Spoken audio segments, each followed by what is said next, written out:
Là-bas dans le monde, j'étais lié par le péché. Bien-aimés frères et sœurs dans le Seigneur, bonjour, je suis Carlos Rekandé pour 5 minutes avec Jésus-Christ. Perversité, impudicité, immoralité. Le thème que nous abordons est une conscience sans reproche devant Dieu et devant les hommes. Une conscience sans reproche devant Dieu et devant les hommes. C'est toi qui m'as racheté. Actes chapitre 24, verset 16. C'est pourquoi je m'efforce d'avoir constamment une conscience sans reproche devant Dieu et devant les hommes. C'est pourquoi je m'efforce d'avoir constamment une conscience sans reproche devant Dieu et devant les hommes. Avoir une conscience sans reproche devant Dieu et devant les hommes est une chose très importante qui pourra monter à la montagne de l'Éternel, qui pourra monter en son lieu saint, si ce n'est celui qui a les mains innocentes et le cœur pur. Plusieurs disent qu'il est impossible d'être saint de nos jours, qu'il est impossible d'obéir véritablement à Dieu de nos jours. Pourtant, la puissance du Saint-Esprit est là pour nous donner la nature de Dieu, pour nous aider à marcher conformément à la parole de Dieu. Nombreux sont dans nos assemblées et pensent être déjà enfants de Dieu tout simplement parce qu'ils sont dans les activités religieuses, mais ils se voient vaincus par le péché et peuvent donc dire que personne n'est saint, alors que Romains chapitre 8 verset 1 nous dit « Il n'y a donc maintenant aucune condamnation pour ceux qui sont en Jésus-Christ ». 1 Pierre chapitre 2 nous dira au verset 8 et 9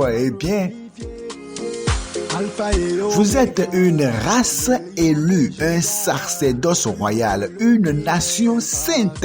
Vous êtes une nation sainte, oui, justifiée par l'œuvre accomplie par Christ à la croix. Lorsque vous donnez votre vie à Jésus-Christ, Dieu vous justifie par votre foi en l'œuvre expiatoire de Christ à la croix. Et maintenant, lorsque vous vous mettez à marcher avec le Seigneur, vous devez veiller à vos pas, veiller sur votre conscience pour ne pas poser des actions qui vont troubler votre conscience ou souiller votre conscience. L'apôtre Paul dit, c'est pourquoi je m'efforce. C'est donc une affaire d'effort aussi, oui, s'efforcer. Il a une volonté tenace d'avoir une conscience sans reproche devant Dieu. Ça veut dire quoi? Ça veut dire que parfois, il vous faudra faire des concessions pour être en paix avec les hommes. Oui, parfois, il vous faudra faire des concessions avec les gens compliqués. Il y a des personnes qui sont très compliquées. Et pour garder une conscience sans reproche, vous devez apprendre, à ne pas toujours chercher à avoir raison, mais à être en paix avec tous, autant que cela dépend de vous, autant que vous pouvez faire la paix avec les gens, et il faut le faire. Mais cela ne veut guère dire de pécher pour faire plaisir à quelqu'un, non. On ne peut pas pécher ou bien accepter le péché pour faire plaisir à quelqu'un ou pour être en paix avec la personne. Non, tout ce qu'on vous demande qui est contraire à la parole de Dieu, vous devez refuter cela avec véhémence, même s'il faut que la personne vous porte rancune. Lorsque nous partons aussi dans le livre de Samuel, vous allez voir que Samuel, a posé une question. Dans le livre de 1 Samuel chapitre 12, verset 1, Samuel dit à tout Israël, voici j'ai écouté votre voix dans tout ce que vous m'avez dit et j'ai établi un roi sur vous.